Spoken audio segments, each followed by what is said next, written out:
Вітаю, друзі! Як завжди, все цікаво про димарі на моєму каналі. Показую вам цікаві технології. І зараз хочу вам показати одну технологію, яка чомусь не застосовується. У нас взагалі в країнах СНД, бившого Радянського Союзу, вона не застосовується. Не знаю, пишіть коменти, бачили ви таку цікаву технологію. Вона застосовується в Сполучених Штатах Америки і в Європі. Застосовують її на старих будинках, де є цегляний канал, і він загалом прямокутний, його треба перетворити на круглий. Бо, нагадаю, по круглому у нас класна тяга і є можливість потім загільзувати канал вже не овальною, не прямокутною гільзою, вкладишем нержавіючою, а іменно круглою трубою. Це буде супер якісна тяга. І є отака приспособа, механізм, підключається до компресора, тут ставиться зверху на канал лебедка, і це називається фрезерування димового канала. Така рухома головка, яка має ланцюги, які будуть обертатися і розширювати наш канал, перетворювати його в круглий.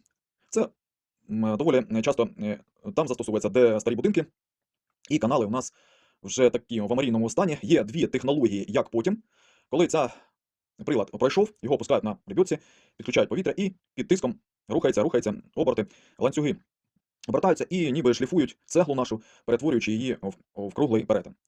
Потім є технологія штукатурки, наноситься спеціальний розчин на внутрішню стінку цегляного каналу, або застосовується гільзування нержавіючою сталю.